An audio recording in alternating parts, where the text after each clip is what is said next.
Marikina po, City. Oh. So, nasa ano lang kayo sa sentro? Sentro po, malapit sentro. Oo. Ikaw po, ma'am. Andito ako ngayon sa Hong Kong. Mm-hmm. Yung distang, masyadong malayo po pala. Ano po ma'am province po po? Negros Occidental, Ilonggo po. Mm. Ano po yung Haling Bisaya? Kasabot rin gihapon ko, Bisaya o Ilonggo, God. Kasi hindi pa ako marunong sa county ng Bisaya. Ay. O dili, God? Di ka sabot Hindi takas po. lagi. Bago pa malapit mo, ano ang pangalan niyo po? Pwede rin, kasi ikaw si Jerry, pwede rin akong si Tom. Makulit. D lang muna po. Hindi, thank you po. Jer na lang po, may naka-nickname ko. Sure. Tawagin niyo po. Nagtatrabaho dito sa Marikina. Sa company, tindahan materialis ng mga sapatos sa bag po. Oh. Ano po ang trabaho niyo po? Sorry? Wala. Ano po ang trabaho mo pala dyan?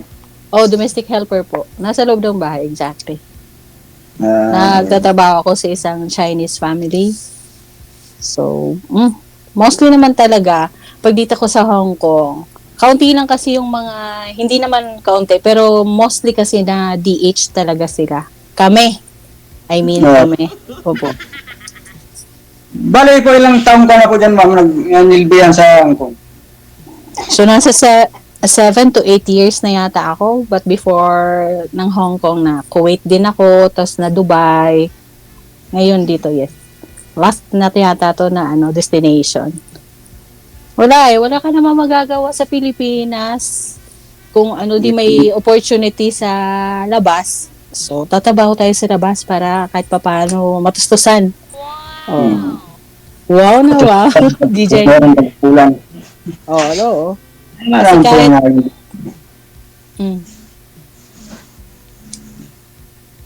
May asawa ka pa po pala? Buhay pa, pero happy naman siya kasama yung bago niya. Pero siguro sa lahat na naghihiwalay kami yung parang magkakaibigan na lang din. Kumbaga sa... Oh yes, DJ!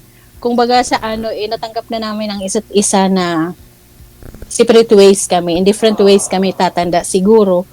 Acceptance na rin siguro, Lods. Ganon. Para maka-move on move forward sa buhay, no?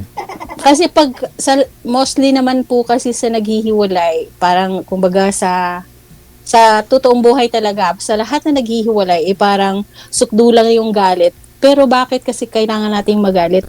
Tandaan natin, it takes two to tango eh. So, kung naghihiwalay ang isang mag-asawa, hindi lang kasalanan ng isa.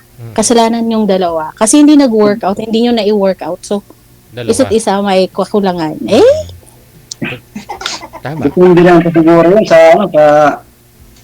depende lang po siguro yun kung pag-usapan pa para sakali bago pa yung kung ano yung pagkawin ng isa sana dapat sinasabi para magawa para na-adjust kung ano yung ayaw ng isa. Kasi nga, nung nag-abroad na ako, siguro, naghanap din siya ng mag-aalaga sa kanya. Ngayon, nasa malayo ako, so nakahanap siya. So sabi ko sa kanya, okay naman. Hindi siya madali baka sabihin ng lahat naman, madali lang sa akin. Hindi madali, of course. Manasasaktan ka nun, iiyak-iyak ka nun. Di may anak ka pa po pala? Sorry? Ma'am, may anak ka po. Anak. Ayun ang problema. Huwag na nating sabihin baog, pero doon yata Wala lang po, sinabi. Pero kasi, hindi na ako nagkaanak. After nung nagkahiwalay kami, so nasabi ko sa sarili ko, kung magkakaanak ako, dapat dun lang sa pinakasalan ko kasi kami lang yung pinagtagpo. Kaya lang hindi siya nag-work. So, wala siyang rason para magpaanak ako sa iba. Pero andun kasi ako na may problema ako physically or we call it sa sarili natin, sa sarili ko, sa katawan ko. Tanggap ko na rin kahit wala. Malaki kasi yun din pang pamilya ko, so mga pamangkin, kapatid, na-focus ako dun. So, hindi pa pala kayo kasal, ma'am? Kasal ako. Kasal ako, pero yun nga, nung nagkahiwalay, Hanggang natanggap namin ang isa't isa na ganun nga, napatawad namin ang isa't isa. Nasa pagpapatawad kasi ang pag-move on, hindi lang dun sa kailangan mo ng ibang tao para mag-move on. Hindi pag patatawarin mo yung partner mo na hindi kayo nag-work out. Tsaka kayo makaka-move on. Ganun lang yata yun sa akin. Pero hindi talaga, sabi ko, hindi madali. Yan siguro talaga pang magkakaiwala yan. Kinakabahan si Kuya. Kumbaga kasi, first time ko po mga kasali kay Idol DJ Hill. Oh, first time din naman kasi nakita ko na to DJ, nakikita ko to parati Tapos tawa lang ako ng tawa doon sa mga sa mga sumasali. DJ Hill daw. Yung feeling, DJ. Napakto ng live. Oo. Iba pala yung pagkaganito na live, tapos ibang tao yung kausap mo, yung hindi mo karaniwang nakikita sa araw-araw. So, iba pala yung feelings. Pero, yun nga. Why not? Diba? Explore mo, sabi. Kinakabahan tuloy ako sa mga gusto kong sabihin sa'yo. Wow! Lumalalim Ano po nga hindi ang apelido mo? Mamaya, sasabihin ko. Baka marami ka. Sige, mahalay nyo po. Pa tayo. Magpinsan. Oo. Hindi, nasa Negros kasi ako, pero hindi naman, di ba, dapat hindi isi-share. Pero, okay naman ako sa mamaya, pagka gusto mo talaga.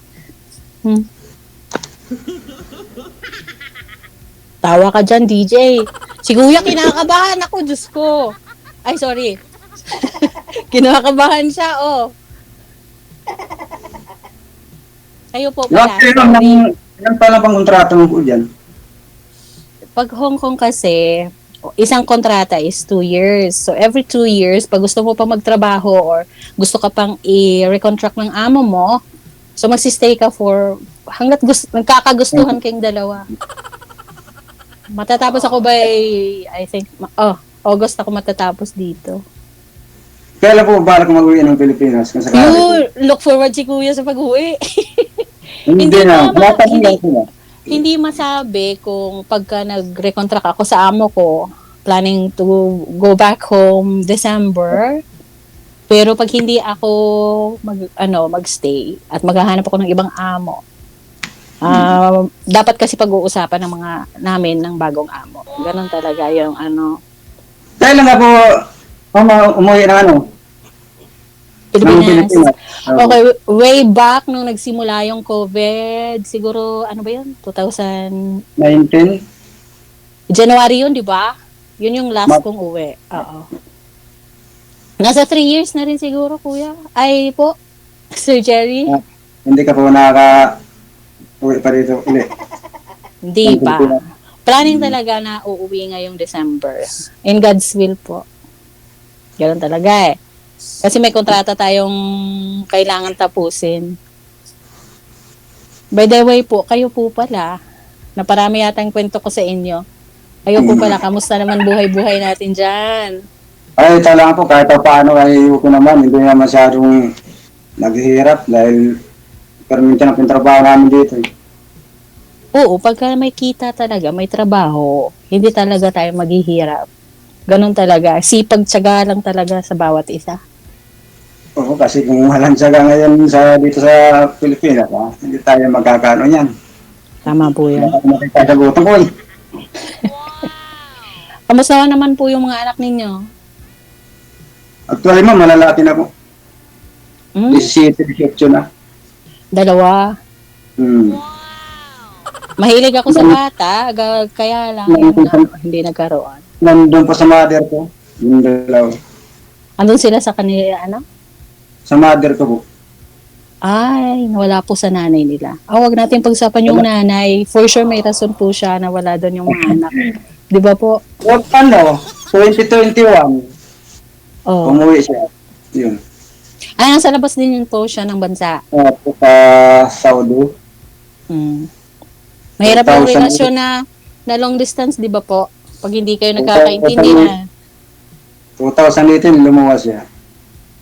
Tapos, after 2021, umuwi. Hindi na umuwi sa amin, umuwi sa ibang lugar. Inayaan ko lang. Sad naman yan. Wala ka, Kuya. Mag-11 years na, wala na. O, pero napatawad ba? Tagal na po. O, yun o. Tingnan mo yung glow ng face mo. Dahil ka nakapatawad, tignan mo. O, di ba? Kasi kung hindi ko naman siya parayain, eh, maguguluhan din po siya. Mas lalo po kayo din po yung mahihirapan. Diba? Hirapan. Ipinukos ko na lang doon sa dalawang bata. Naku, pag nangyari, maifo-focus mo na sa tatlo, joke. Depende po sa usapan, kung sakali. Kung mga marapatin, bakit hindi po natin wala na ang posible. Oo. Basta yung seryoso lang. Hindi seryoso ba? Yun nga lang din po, di ba? Kailangan kasi seryoso talaga. Kasi pagka hindi, pag laro-laro. Pero sabi naman ni DJ, usap-usap muna daw tayo. So, andun doon sa stage tayo na nagkakakilala. Lumalabas yung pagka-ilonggo ko eh. Yan nga ang gusto ko, nakakalak mo ng lubutan. Pag nakakalak ng lubutan, baka pwede naman sakali na yung pagiging kaibigan natin kung pwede natin yung maging relasyon na lang patibayin ba? Magaling ako magbigay ng advice kung kailangan mo ng kausap. Daldal ako, di ba? Dito kasi sa trabaho. Dito kasi sa kumusta naman yan. Kasi magbibigay kayo ng ngitian sa iyo o sa akin, for example, pag nangyari, nagkakaigihan. For example, pagka, kamusta ka na dyan? O ito okay naman, ikaw naman. Parang ganun lang. Buti ko ngayon, free yung oras mo. Wala pa pong work dyan.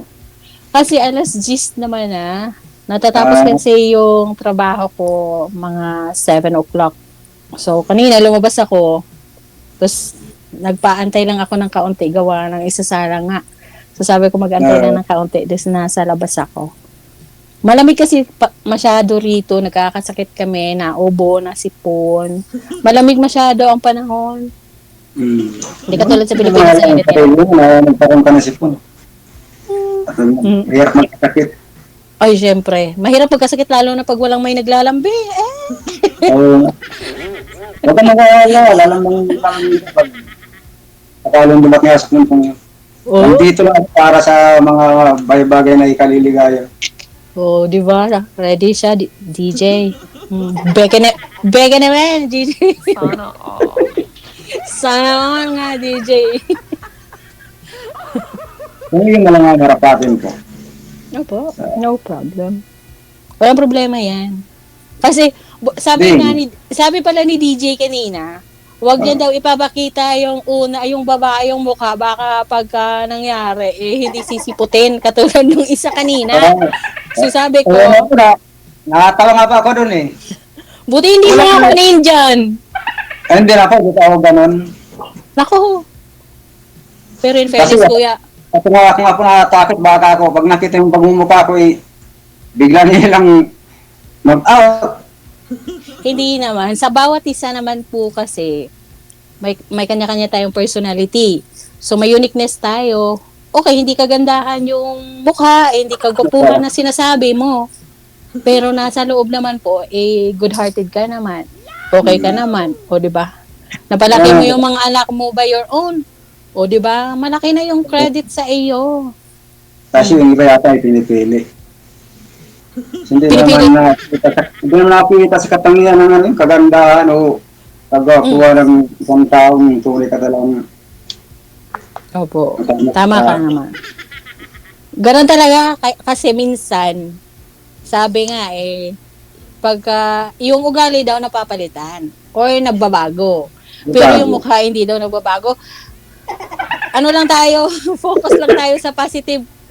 Lodi, good looking ka naman Si DJ yan, ang uso dyan ni DJ mamaya baliswi na yan dyan. Tutulog ka dyan doon. Kasi mula kanina, pinapanood ko si DJ, yung mata niya. Akala mo naman may mata siya. Singkit-singkit. Opo. Oh. Tanong ko lang po, bali, ilang asawa ka na po pala? Bali nung naghiwalay kami ng asawa ko, nagkaroon ako ng 7 years na yung ganito, LDR. Oh. Pero, Tagal ha. yun nga, uy, magaling ako mag-alaga, DJ. Kaya lang, napaka-controlling ko, sorry to say, pero napaka-controlling kong tao. Pagka sobrang inom, so, syempre, mahal mo yung tao. Hindi naman pwede na, sige lang, uminom ka para maging maligaya ka. Hindi po. Kailangan kinokontrol mo rin kasi para naman dun sa kanya. Yung siguro, na ano na siya, baka nagsawa na rin sa pagka-controlling ko, ayun, naghanap ng iba. Ganun pa rin, the same routine lang yan pag nasa LDR ka eh. Lalo na kami, lalo na, Nangyari po sa LDR pa. opo, Kala ko dito na, nagsama na kayo po. no, hindi po. Mm. Kasi hindi naman ako na-uwi ng matagal sa Pilipinas.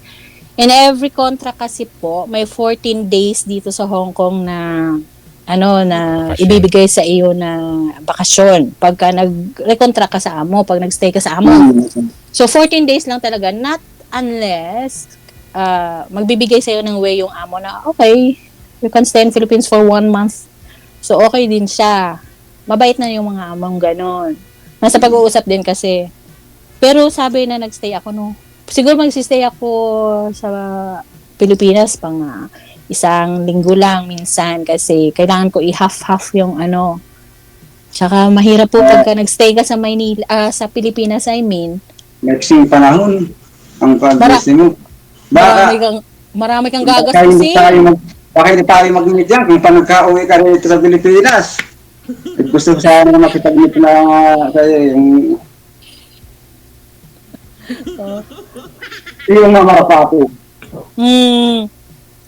Darating tayo dun, Joe.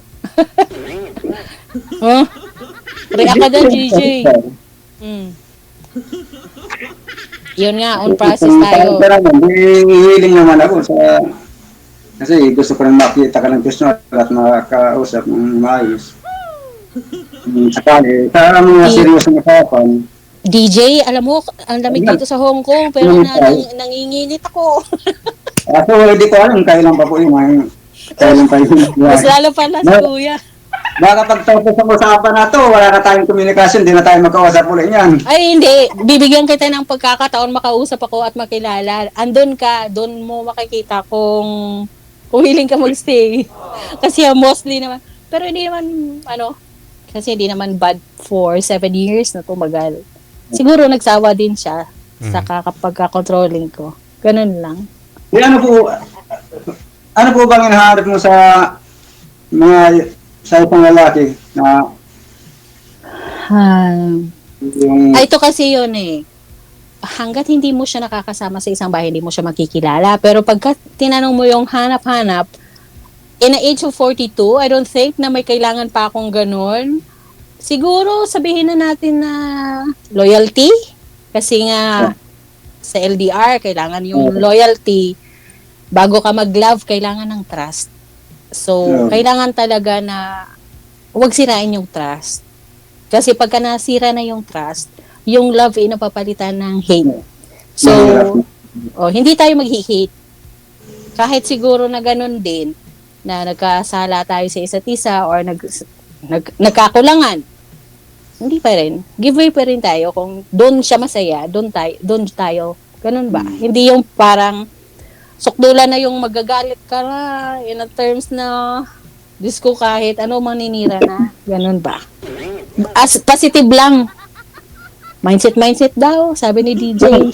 kung katari ko ba meron pa sa ibang seryoso mo rin? Siyempre naman po.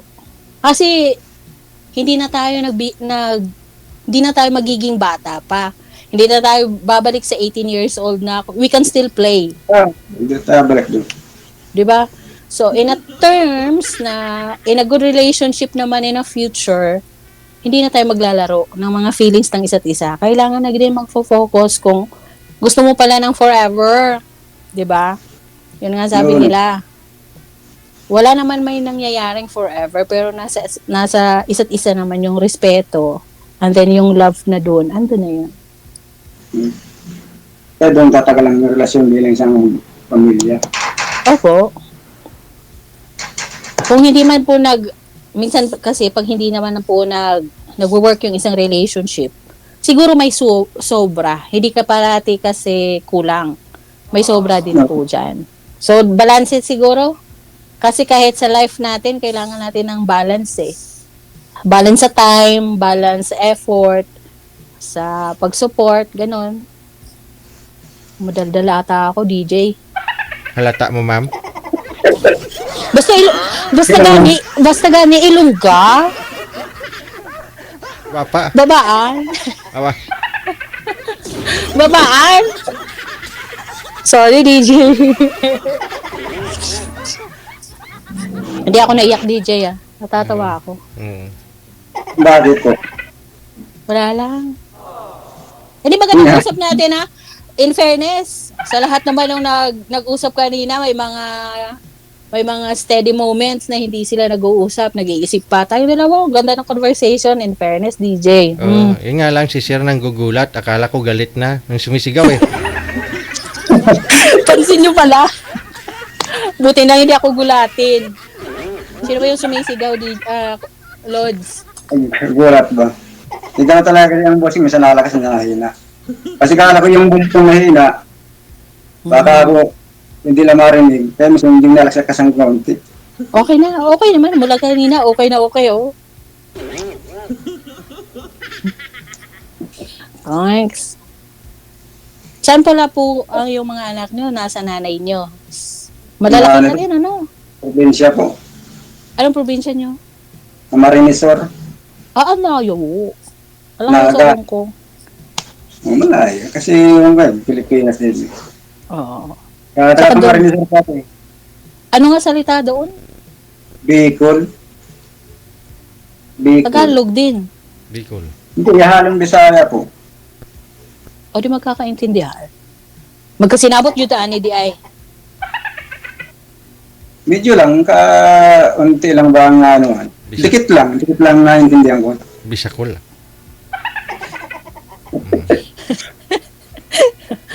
Magtagalog na lang para hindi problema sa communication.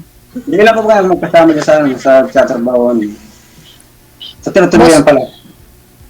Bali ako lang mag-isa sa isang pamilya. Kasi 4 lang naman sila. Tapos yun lang. Pagka kumbaga sa matiwasay yung araw, matiwasay araw-araw. Pero may mga may mga times din na medyo may pa-dinner ka ng, mahilig sila magpa-dinner, magtawag ng pamilya nila, magtipon-tipon. Hindi lang po mahirap ang sitwasyon na tatrabaho mo dyan. Hindi naman siya mahirap. Kumbaga sa nasa acceptance mo rin na bilang katulong o kasambahay dito sa Hong Kong, may mga times talaga na busy, may times din na sumasakit na yung likod mo, kakaupo lang, kakahiga, ganyan, inaantay mo lang yung oras kung kailan sila darating, ganun ba? Pero most of the time naman okay. Mababait naman sila. In fairness naman, Lods, baka hindi mo pansin Bilog eh. Kasi ngayon DJ, pala sandali. ng Nagkasya pa naman DJ sa Okay. Fairness naman. Oy. Hindi halata ang ilong. Kung nagdano yung po dyan. Ngayon, di ko pa kasi ngayon pa lang tayo nag-meet po sa usapan ito. Hindi naman, DJ, kahit wala ako rito sa lugar na to, malusog talaga ako. Ay. Oo. Pag Ilonggo gani, kakaon gani, mais kag humay. Oo naman. Kaon kamote. Pang ostobo. Ay, sigurado, gig. Nagalalaway pa sa ng ostugo. Kasi naman ba ang kamuti kasi halin makagutom. Ay, hindi rin kami vibes ng kamote. Maganda lang siya pagka minsan, pero pag parate, masakit sa tiyan. DJ. Hindi kayang utot. Ano? Kasaba. Masarap sa gatar kasaba. Oh. Yung kamuting kahoy, namimiss ko na yung kamuting kahoy. Aba, Na baka, puto lanson. baka iba yung gusto mong kamuting kahoy. DJ, wag mo ako i-push. Ito nagluluto kayo ma'am ng gamuting kayo, ang pinipili, yung malaki, yung maliit. Ay, wag ka na mag-settle for less. Malaki na. Hindi, kasi malaki po kasi parang yung po kasi ma'am, yung ano, yung malaki, parang yung mga ugat-ugat na, pangit na dating yun. Yung maliit, yung masarap kasi. Dapat marunong ka magpili kasi kahit siguraduhin mong malaki pero hindi maugat. Dati, ano po yan, pag ako naruto yung dati nun, pipili ko yung medyo tama yung laki para masarap yung lata. Oh. Gata, gatang ko yun. Tsaka ano mo yun? Ano ba yun? Lidgiron. Then lagyan ng gawing Sa suman. amin, iraib. Kung tawagin sa amin, iraib. Oh, yun lang. Hindi tayo kaintindihan doon. Hindi tayo kaintindihan doon sa karaig. Iraib. Ba? Iraib. Tiraig. Iraib. Parang puto, ma'am. Parang ano, aripahol ba? Ganon. Yung po, yung ginawa. Ayun na. Akala ko putulan soon. Ganun mo tayo, yung may mga talim-talim na ano, lata. O baka ganun yun. Ah, Yung nilalagyan ng, Lata? yung gidgirin mo, tapos pipigaan. Lagyan mo yun. ng asukal. Oh. Tapos papalaman ng ano yun. Papalaman ng nanay ko ng ano sa loob. Bukayo, ng yun. O yun, sabi ko sa'yo, putulan soon yun. Sa inyo po, tawag nun. Sa amin na puto. Diba? At least may nagkatugma doon Puto sa pa ba? puto. Oh. Puto kamuting kahoy. Pero masarap na pag nagawa ng yung nanay ko sa mga puto, yung gusto ko yung malaki yung baka. Mm. Bukol ba? Mm. Kasi yung palaman sa loob marami. Marami yan yung kailang mga DJ, lalo tayong lalaki dito sa pinag-uusapan natin. Bukas magkikrib na ako ng puto lanson. Oo. Maghanap ka na ng balinghoy dyan pag ano. Mayroon naman dyan sa Hong Kong, ma'am. Meron, minsan, fresh, minsan naman hindi fresh. Ang namimiss ko is langka. Ahay lang ka. Oo. Mabaho pero masarap. Hindi yung mabaho, mabango yung DJ. Bango ba? Oo. Yung durian hindi ko kaya. Oo. Yung durian, no? sabi nila, masarap lahat ng durian. Kung alin na po yung mabaho, yun ang masarap. Alright. Sabi ng iba. Huwag mo nang sabihin. Naku, hindi tayo magkakasundo. Di ka nandito ko ba sa Pilipinas? Ano po yung pinagkakabalaan mo actually? Pinaka? Pinagkakabalaan mo po. Nang wala ka pa dyan sa Hong Kong. Mga panahon. Nasa Negros ako. Nagtatanong ka ba sa lugar? Ay, hindi ko na-gets. Sabi ko po yung nandito ka sa Pilipinas, ano po yung pinagkabalahan mo noon? Mga, hindi ka pa natrabaho. Pinagkakabalahan ko. Kasi nung nag-asawa ako, maaga ako nag-asawa in age of 20. Tapos, ay mag-wow ka dyan, DJ. Namit. O tapos ano? Tapos after noon, simple wife na ako. In 3 years yata. Tapos nag-Kuwait na ako. Pero, mahilig ako magluto. Tinda ka ng kayo. Obvious pa, DJ. Mahilig ako magluto. Marunong ako magluto. Masarap ako magluto. Kaya, yung mga amo ko ngayon, nasasarapan. Marunong ako sa loob ng bahay, syempre. Pilipino tayo, Pilipina ako eh. Tapos, nung after nung nag-asawa ako, nag-Kuwait lang ako. Tapos bumalik ako. Nabigyan ko pa rin siya ng isang pagkakataon nun. Tapos bumalik ako ng Dubai. Pero at the last thing, yun na, nagtuluyan na talaga na ano. Pero, yun na, nag-aral pa ako. Nag-aral pa ako, hindi ako nakapagtapos din, nag-asawa nga ako. So, kung hindi ako nag-asawa, baka accountancy na ako ngayon, di ba? Dream ko yun, kaya nang hindi natuloy. Yun lang. Nauna kasi yung ano?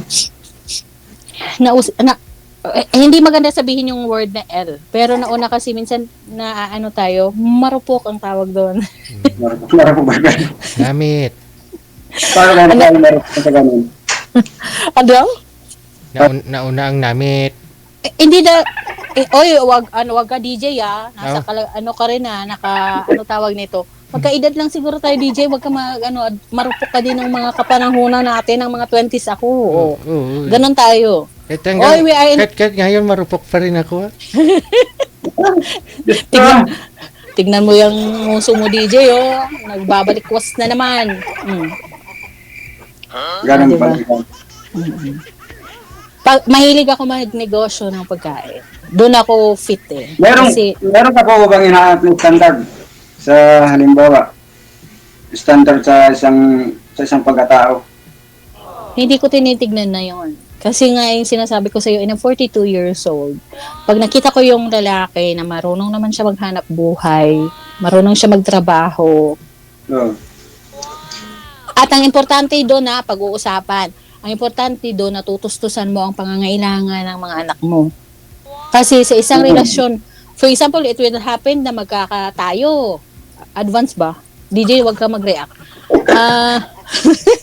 Pagka mag-link tayo, for example, kailangan talaga yung support mo sa mga anak, andun talaga. Kasi hindi pwede silang mai-set aside dahil may pumasok sa buhay mo or nag-enter ka ng isang relationship.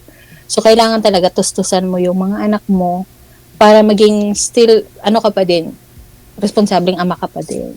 Kaya malaking ganap, nasa 11 years ako hindi nagganap, bukas trabaho. Pero ngayon malaki na anak ko, sila sabihan na ako eh. Papa, magpili ka ng mag-asawa kung gusto mo pa kasi malaki na kami. Pero tandaan mo ang pagiging isang parents, wala akong anak. Pero tandaan mo, ang pagiging isang parents is hindi lang hanggang doon sila na nakapagtapos sila ng pag-aaral at nakapagtrabaho sila. On the way along sila na magkakaasawa sila, hindi nag-stop yun yung pagka-parent mo sa kanila. So, ang support mo pa rin. Matanong mo, willing nga po bang mayroong magkasama na yung mayroong ng anak? Kung sakali. Oo naman. Nasa yun, sa acceptance nga nung kung magkakatayo, for example, dapat nga, yung on process yung pagkakakilala natin. Yung sinabi mo lang sa akin na may dalawa kang anak, so kailangan pag-uusapan, mamimit yung mga anak, kahit sa ganitong usapan ganito, alam mo yun. Alam mo na yun, DJ. Kasi ako hindi na mamadali kasi.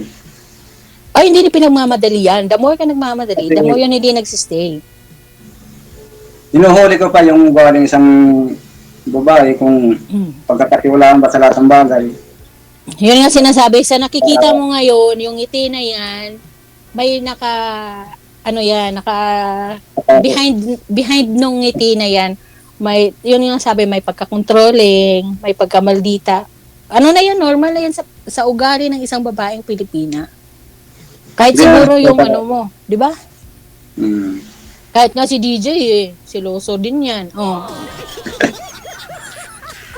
Hindi ko lang alam. Hindi ko lang alam. Si Idol, ganun yung news eh. Mostly naman sa mga lalaki, kahit ikaw siguro siloso ka eh. Kasi mahirap na yung maging siloso ka, tapos silosa na wala naman pruweba na pinagsisimulan. Yun lang pagsisimulan ng hindi pagkaintindihan. Opo. Ganun po. Kung ano yung hindi pagkaintindihan, dapat binadaing. Sinasabi. Pag-uusapan. May adjust o may iwasan na yung mga bagay na hindi dapat para hindi niya gusto na mga bagay. Uy, in fairness naman, ang mature nating dalawa nag-uusap, no? Di ba? Ilang taon ka nga? 42? 42 din ba? Matured na yung oras natin. Expire na, tapos na.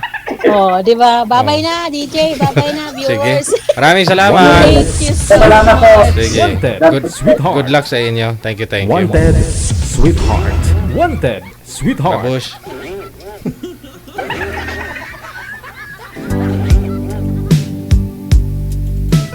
DJ Jill. 28 minutos nakalipas sa alas 10 ng gabi. Wanted, sweetheart. Wanted, sweetheart. Ang bilis ha.